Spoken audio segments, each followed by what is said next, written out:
Hola mi gente, ¿cómo están? Acá estamos en otro episodio de Believe in You por latinoinc.com. Huepa, mi gente, este día está preciosísimo, iluminado. Yo creo que lo ven acá ustedes, el estudio, cómo está de alumbrado. Y tenemos una invitada especial. And I'm going to switch over to English because she speaks English. You may speak other languages, but we have a very special guest today here on Believe in You, RadioLatinoInc.com. And we would like to welcome Anastasia Lin, who came from Toronto, right? Yes. Yes, Toronto, Canada. And she's here. Anastasia is a former Miss World 2015, and she's an actress as well who came to LA on a shotgun trip to promote her new film that is going to be screening tonight in Los Angeles. And Anastasia is going to tell us where all that fun is going to take place. But welcome, Anastasia, to our studio. Well, thank you very much for having me on the show. So, what brings you to LA other than promoting your film? Because you're a human, like a human rights advocate and a woman advocate, and many things, that are overarching under human rights. Can I just say the sunshine, first of all? Because Toronto is almost snowing right now. And I brought like a parka here. And once I landed in LA, I was just like, this weather is perfect. You don't even have to wear a jacket. No. Yeah. It's so beautiful today. Yeah, it is beautiful. Yes. Yeah, very fortunate to be in California. Yes. Well, I'm here to promote my film, and it's going to be screened in UCLA. So it's a shotgun trip, as you said. Well, I have came here last time, actually to San Diego to promote the same film. And I think it was very, very well received because it's a human rights issue. And I think people here understand that. Yes. Yeah. Yes. And when it comes to health, wellness, human rights, animal rights, you're in the hub of it in California. Yes. Yeah. So tell us a little bit about how Anastasia got involved in this issue. What happened? Was this something that you had like a passion when you were a child, that your parents passed on to you, or is it something that you picked up later because something happened in your life that you went in that direction? I felt like it was more like Providence brought me. Yeah. I came from China, and China is a communist country still. And so when we were there, the education was very close-minded. There were a lot of information that we couldn't see. So when I went to Canada, I had access to a lot of things that I didn't have before. For example, like Tiananmen massacre, things that happened in China that was not on Chinese news, or even just the general Western, the mainstream media news. Those are not available to Chinese people in China, even over the internet, because there is internet censorship. Right. So once I had that freedom, I really just exploited, and I read a lot of things about the Tibetan persecution, the Falun Gong, the persecution of Falun Gong in China, and it just got me really worried because I was living under a huge lie for the first 13 years of my life, and I felt like something needs to be done, but it wasn't really a very concrete idea until when I entered the Miss World pageant. I guess part of me was like just wanted to be involved in a beauty pageant, and the crown is always just that ultimate prize for girls. But we needed to pick a platform, and I felt like I always had this, concern about human rights. So why not use this platform to raise it? And when I won in 2015, it was just a total surprise. And whatever happened after was just destiny, I guess. So part of your role, now that you were, like you said, you were in a big lie, then the veil came off, and did you feel like winning the pageant was a great opportunity for you to expand your wings and carry a message, and you say like, this is my opportunity? Because I'm assuming that it allows you to travel. It allows, I guess I traveled quite differently from other beauty queens because other beauty queens will mainly stay in their own country and going to like sponsor events. But for me, I went to the parliament to testify about human rights issues in China. It's definitely, it had been a roller coaster ride. I have been Miss World Canada for 2 years, 2015 and 16. Reason for that is because Chinese government rejected me to enter China for the first Miss World final, and so Miss World organization gave me a second spot. So I have been doing this for 2 years, and it's been like it's like a movie in my life. Yeah, Were you born in China or were you born in Canada? I was born in China. Okay. So how did you end up in Toronto? My mom moved to Vancouver because it was beautiful. It's the West Coast, like it has that vacation-y feel. But for me, it was just too chill. So I went to Toronto for school, kind of. And how was that? I mean, that change. I imagine it was a major change, from where you grew up coming to a westernized, country. Yeah, I think the good thing is that where I grew up, my mother was a university professor. She is a former university professor, and then she taught Western economics in China. And I guess she felt like that's a step that we must take. And I grew up in a university environment where there's a 1,000-year-old Confucius institution Wow. there. And that kind of culture, although majority of it is destroyed in the Cultural Revolution, but I guess for many Chinese people it's the same like me, that it's in our blood. You can't really take 5,000 years of culture away. So I was lucky to be in such a scholarly environment, although there's censorship and there are things that people don't talk about, but I had that in my blood. And then when I went to Canada, it's very different. And the first feeling is freedom. You're Right. able to do what you want to do without, worrying about people or government or anybody. Sanctions, restrictions, which is why I thought, okay, once you were in this world and then all of a sudden it's like access to basically anything, information. And although the media, I don't know how the media is in Canada, but in the US, you don't really get the real news either. So, Yeah. It really depends, I think. And later on, looking at the world a bit more, yes, you really have to find the truth yourself. yes. And I think that one way of that now is, the internet allows you to look, to dig a little bit deeper, and people are using it, social media especially, to expose issues. So that, to me, it's a wonderful thing. I mean, it's a good and a bad thing, but the good that I see in it is that there are a lot of things that were, cover-ups and that unknown to the public that now people can put out in the open. And one of those issues, for example, when you're talking about human rights and human trafficking and cyberbullying and a lot of these domestic abuse issues that people can actually put out there. I'm in the women empowerment space for about a dozen years. And I grew up in a large family with mostly men, but a very respectful, father and mother. And I considered that we were sheltered because when I came to the U.S., since I was a baby traveling with my family, but when I made the decision to live here and go to college here, it was such a different world. I couldn't relate to a lot of things, and the fact that I'm an Afro-Latina, it's like you don't fit neither here nor there. It's like, oh, you look like that, but you're not one of us, but you speak Spanish. And I still face that people hear me. They look at me and I speak Spanish, and they're like they look at you like an alien. It's like, oh, how'd you learn Spanish? So you find that the ignorance that was still in the 1980s is still 30 years later there, where they don't know where a lot of countries are, where Dominican Republic is. And so women are always dealing with all these different issues and barriers because people want to stereotype us.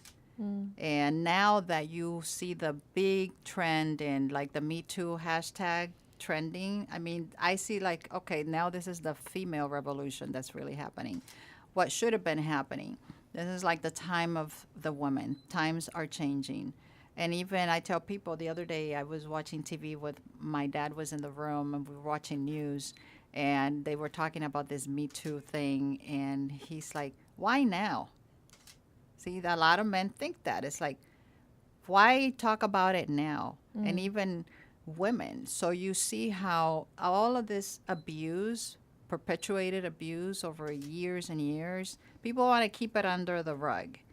And when I talk openly about, whether it's human trafficking, domestic abuse, or even myself having been a victim of cyberbullying, domestic abuse, and more in the verbal and the financial, because individuals don't realize that even domestic abuse comes in the abuse financial. When your mate can ruin you financially, that is financial, that is domestic abuse. So it's navigating all of these processes, understanding your rights, and empowering other women to come forward and speak up. So social media to me is a great vehicle to do that, and I have used it, and it makes people very uncomfortable. And I use it like a social experiment. I say, I'm going to put something funny.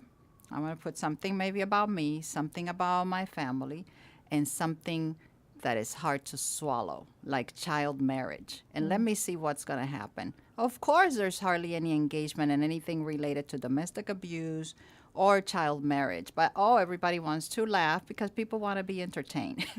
And that's the sad thing. So when you have the spirit of an activist and you want to help, the underdog, you want to bring to light all of these issues that are affecting the world, but particularly women, they don't want to hear about it. People don't want to hear about it. So I applaud you in what you're doing, bringing light to this, and the fact that you are looking at using your influence, whatever platforms you have, to bring light, to this information, which is what led you to, I don't know if you've exposed or you basically just took it under your wing as a solo thing about the issues in China of human organ trafficking. Yes, that is a horrific issue. Actually, the first time, it has something to do with the Miss World journey. The first time I heard about organ harvesting, that's what they call. It's Miss World Canada 2003, Nazanin F. Jam. She was speaking about it in 2006 or 2008 in front of Vancouver Art Gallery. And I happened to be there. And she was speaking about how there's these prisoners of conscience, especially Falun Gong practitioner and Uyghur people, and perhaps Tibetans or even Christians. They're political prisoners of conscience in China. They are captured because of their belief, and their organs are being taken out and sold for organ transplantation to the hospitals. And she was speaking about it, and I was just like, wow. Without their consent. Without their consent, yeah. And some of them are even like, when the organs are out, whatever part might be some vital organ, they are not completely dead, and they've been killed after. So that's, well, obviously, organ transplant. Organ don't grow on trees. They grow on people. Like heart or liver, if you want a full liver transplantation, you need a full human being. Heart, of course, well, only one person has a heart. Right. So a lot of the full transplantation for vital organs, that means someone else has to die. Right. And in China, like in the States, an average time for waiting for a liver is 321 days. But in China, it's only 15 days. And here you have an organ transplant, like voluntary organ transplant donation system. You can sign it before you driver license. Like your driver's license right That's there. right. Yes. You consent. But then in China, Chinese people don't do that because Confucianist value of keeping your body intact even after death. They're very unlikely to donate their organs unless it's within the family or to probably a friend to the most extent. But yet China performs, like, their official number in 2005 was 10,000 organ transplant per year. But that's already a lot of organ transplant. And we ask where these organs come from, and they don't have an answer. Only until 2015 did they start to admit, oh, actually, we got it from prisoners that are to be executed. But executed prisoner in China is only 2,000 to 5,000 per year, and half of them have hepatitis. So that means half of them are unfit to be a donor. Right. So that leaves us about like 1,000 to a couple thousand organs from that source. And most of these prisoners have to be executed within 7 days of their sentencing. Let's say if you're a patient with acute liver failure, you just enter the hospital. You need to find a liver within 24 hours. How are you going to find a prisoner who's sentenced to death in your own city within like that 7-day period and just get the organ right away? It's impossible.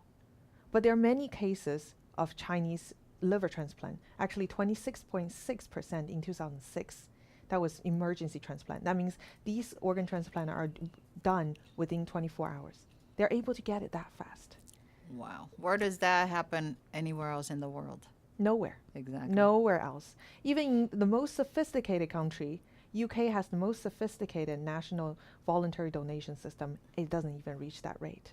And the most scary thing is that you can schedule your surgery ahead of time, few weeks ahead of time, and you can choose in the morning or afternoon, as if the doctor knows when the donor is going to die. What does that mean? Yes. So that means there is a large population are just waiting with their blood already examined, a database there. They can just be pulled and have this kind of transplantation. Yeah, they have a anytime. pipeline Yeah. already. So who are the two countries that are the clients? Well, researchers have looked at the data and then did like basically trying to search for these sources everywhere, and they find actually everywhere in the world there are people going to China for this transplant tourism. They even have a name for it now. Yes. There are cases in Canada, a lot of cases in Taiwan, but Taiwan and Israel has now introduced legislations to prevent their own citizens to go to China for organ transplantation. Okay. Transplantation that made it illegal. And also, U.S. has and European Union has passed resolution to condemn China's forced organ harvesting. So that's good. So the countries are taking action. But But you not said the enough. U.S. is not one of those.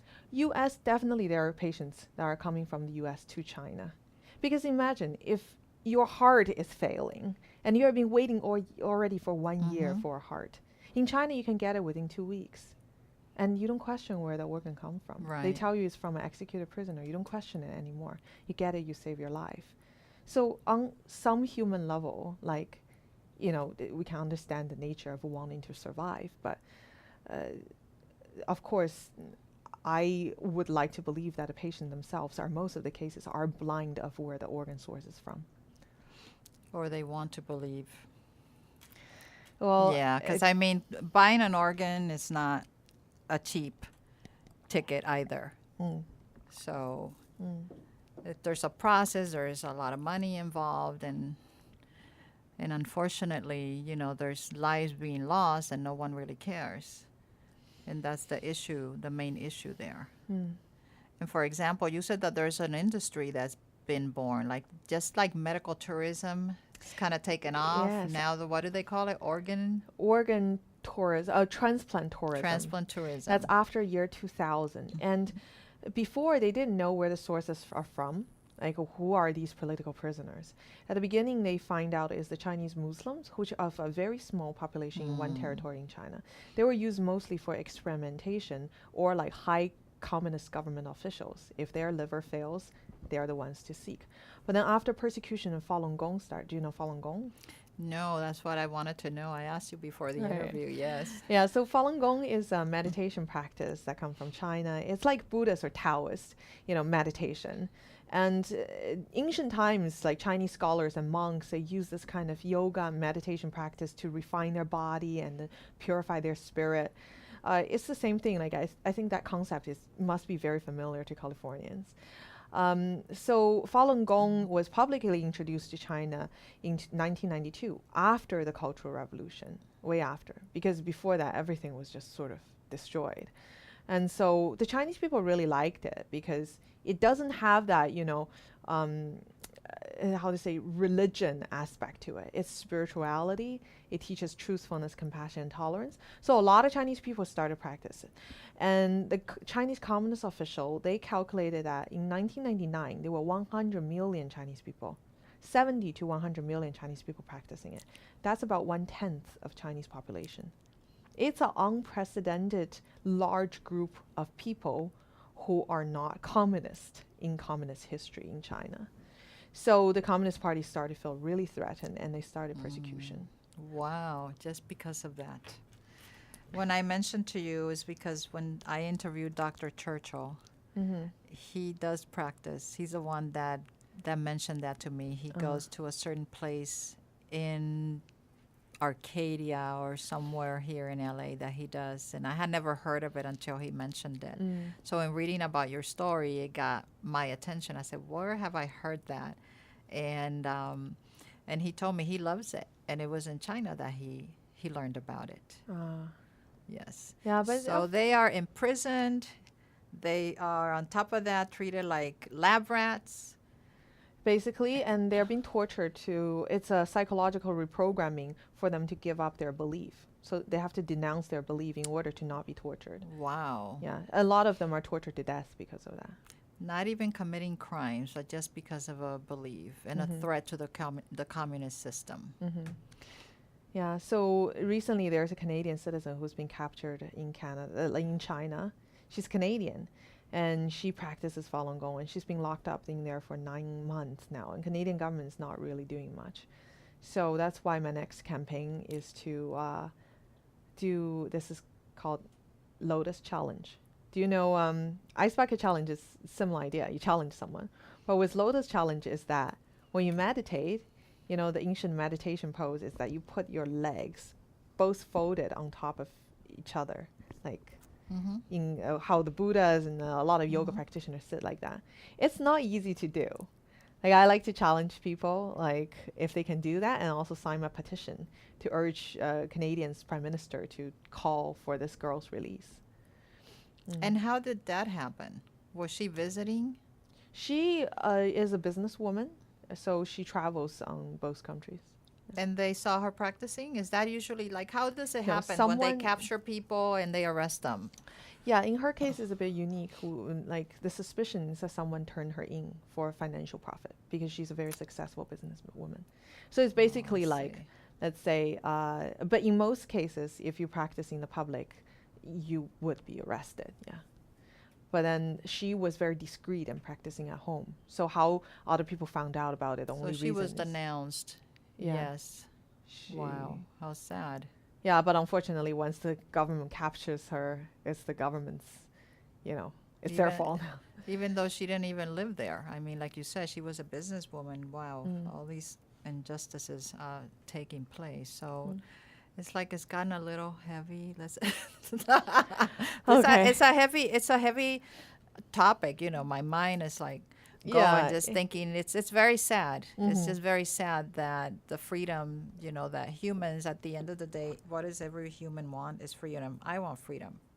You know. Yeah. It's not money. It's not happiness. It's freedom, because the freedom allows you to feel happy. Yeah. When you feel that you can express yourself, be yourself, live the way that you want, be your authentic self.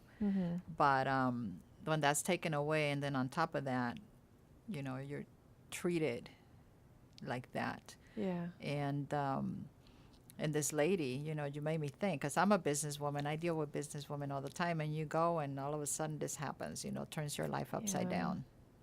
So that's your next challenge. I like it. Yeah, I hope enough people take up to it, because like this issue is not really heard on the mainstream media very much. As you said, a lot of things are covered. So to get everybody involved to save this girl, I think it's a really good thing. But even then, those are the good things now about these petition.org and all these other ways to petition things. Mine is on change.org, the Lotus Challenge. Yeah. Did you start it? Or you're about start to? It this week. I'm about to, yeah. I feel like it's something really good for people to do around Christmas time, you know, around the Christmas tree. Because, like, you got to take off your shoes and put your leg up. And not a lot of people can do it. At the beginning, I couldn't do it. It's, like, really hard. It takes a lot of endurance and a lot of, you know, discipline. But it's fun. It's fun. You know, it's if they did the bucket challenge, yeah, you just plop down and do it. Yep. Yeah, so we have to get it out there to support you. Well, thank you. So when you get it ready, let us know, and we'll put it out on our social media channels. I'll put it out on my network as well. Oh, that'd be great. And maybe you can do the challenge too. I'll try it, yes. Yeah. It's like I don't do yoga, exercise, none of that. So I'm not that flexible, but my daughter does, and I'll get her involved. Yeah, try it and then like nominate 3 people. Okay. So tell me a little bit about Anastasia, the actress. Now, when did that happen? I mean, you wanted to be a beauty queen, and then you became a human rights advocate, and then the acting. Yeah, the acting actually came first. I started acting at age 18. I got involved, at the beginning for actors. It's always very difficult. And for me, I was very lucky to be casted in a TV series that talks about something that China doesn't want to hear. And then that's like, I was a theater student, and then it's about Sichuan earthquake, which a lot of the buildings were like poorly constructed because of corruption. And then so I was very excited, for an 18 years old girl to get a job finally in front of camera. And then later on, I just sort of different producers just approached me, and it's mostly sensitive topics that I think that other actors wouldn't want to do. And somehow that I'm the dumb one that they just take out everything. Somehow they follow you, or you Yeah. find them. They Yeah. find you, you find them. Yeah, and then one day a Peabody Award winner, like this director, he just wanted me to make the bleeding edge, to take the leading role, because it's a very heavy role. She's gone through a lot. Yeah, so tell us what the bleeding edge is about. Okay, it comes back to organ harvesting, which is going to be a little bit, heavy. It talks about this girl's journey as a Falun Gong practitioner, being captured, and then how she tried to resist the persecution in jail. And I can't spoil the film. So download it on iTunes. Yeah, it's just available a on little- iTunes. a It's called The tidbit. Bleeding Edge. Yeah, but for me, this role, it really gave me a lot of courage, because I have to talk to a lot of victims, especially these people who are used to be locked up in China, like in jail for practicing Falun Gong. So they've gone through like electronic baton, beaten them, and then like bamboo sticks stuck under their fingernails, or just different things. Okay, all right, I won't go there. And then so, but the really moving thing is that they stay true to themselves. Like, I would think like there's no way I'm gonna stick to anything under those circumstances, but they're very strong.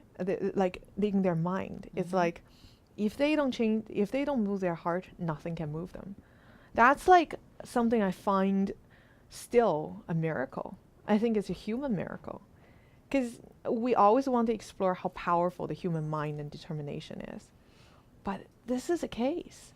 Like, it's something that's beyond normal circumstances, yet they are able to stay authentic and true to themselves. So for me, that spirit really supported me in a lot of my later journeys. Just when the Chinese communists actually decided to threaten my own father, and I just thought, like, I can do it, because I believe in freedom, and I should be able to be free to say what I think, right? And so I told the media what I think. I think the abuse is wrong, and they shouldn't threaten my father. And Chinese Communist Party backed down. They didn't really go to threaten my father anymore, because they know that they can't touch you. You went to media. Well, the Yeah, media I know, came to so me. Yeah, media came to you, but yeah, the power of media. Just like I said, social media, it's a good thing. And now, speaking of, when I was talking about people speaking against domestic abuse and human trafficking issues, because they're happening right in our own backyard. Like here in California, there's a county called Orange County, and that is actually where most of the human trafficking is happening, because it's so close to the border with Mexico, but also because there's a lot of wealth in Orange County. And with the wealth comes power. And they're eccentric. So they are requiring, there's more demand, for the little girls. And I have friends that are in that space. We have a show also that talks about those issues, one of our new shows. But one of my friends that she's not a minister, she's not a coach, she's a social worker per se, that was helping a church just by presenting topics on relationships. And I started supporting her by going to her seminars, and this was like for single people, the godly way of doing things.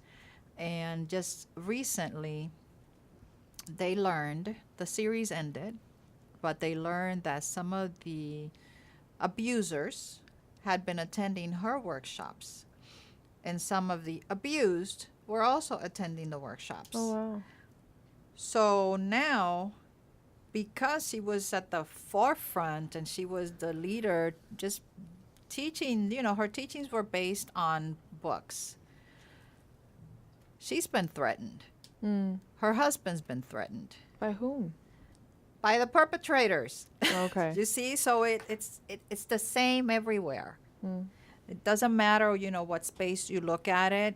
The bottom line is that they want to continue doing what they're doing, and they want to continue the abuse, and they have come forward and told them, leave her alone, the wives or the girlfriends or the mates, whatever the case may be.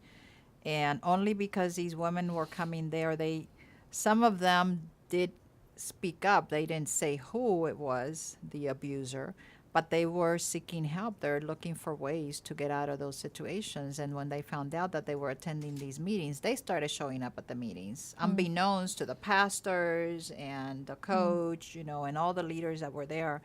So the challenge with that is that also comes an issue of liability, because this is a very litigious country as well.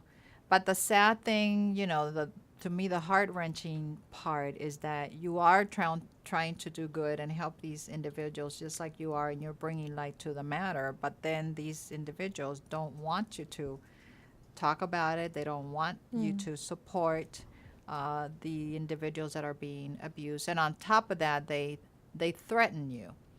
And it's a lifestyle, that a lot of many is cultural, because you have countries, let's say like Mexico, who is, I think right now, if it's not the number one, it's in the top 5. It used to be number 1 country for feminicide, female homicide. My country, Dominican Republic, has a huge, high rate of feminicide. And like I said, the whole thing about Me Too, it's all linked together. The abuse, the harassment, and everybody wanting to kind of like, don't talk about it. And the women that I've had on the show that have stepped up, like one of the campaigns that I am participating for, a friend whose initiative is Bold Ascension. She asked us if we were ready, because it takes you time to want to talk about it. If we were ready to talk about it or come to the light and share our story, or at least lend our face to the cause, and we did. So we did a photo shoot for a calendar that she started putting together last year, and the proceeds from the sale of that calendar go to a domestic abuse organization. And it takes courage for women to want to put their face into this calendar and say, me too, I was one of those. And so I stepped up, just like a lot of my other colleagues, and they're all professional women. And there's a saying in Spanish, caras vemos, corazones no sabemos, which is like, faces you see, hearts you don't know, because only what happens in the home, only they know what's going on behind the scenes. So there are many more women that are stepping up and bringing light to this issue, because the girl that actually started this campaign, she's a survivor. And she's in the reserves, Army reserves, and her husband was in the service, and she did not want to denounce him for years because she knew that he was going to lose his job. That's just the way it works in the military. And she finally did, when she just couldn't take it anymore, because a lot of times it goes from the mate to the children, the abuse. And he was imprisoned, and she's now stressed out because he was released a year earlier, because a lot of them, they don't stop even after they are imprisoned. So, these are a lot of the issues that women are dealing, day in and day out, the harassment, or like in the industry here in Hollywood, if you want to if you want to make it, all the things that are proposed to you, indecent proposals. Mm. But it's like all we can do is pray and continue to do our jobs Yeah. and unite forces. I'm a strong believer in women collaborating and coming together. And, some call me now the collaborator queen because I like to bring women together to lock arms for the causes that we believe in. But more than anything is to really defend ourselves, to be ourselves, to be able to be ourselves without the worry of any kind of stigma or criticism. You're too fat, you're too this, you're too short, all of the different labels that are put upon women for just being women. Mm.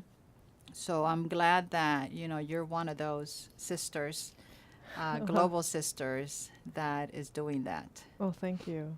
What is the next project for you? Well, the Lotus Challenge. It's to get Sun Xian, which is the Canadian girl, out of jail, and also to raise awareness about the Falun Gong women that are in prison. A lot of them are being sexually assaulted. They're extremely vulnerable. Some are pregnant and was being forced to abort or like tortured to basically abort. So these are things that it's very heavy, but I think someone needs to speak about it. Yeah. Completely agree. Well, very proud of you, very excited for you, and I hope that, when people see this interview, that they definitely take it to heart.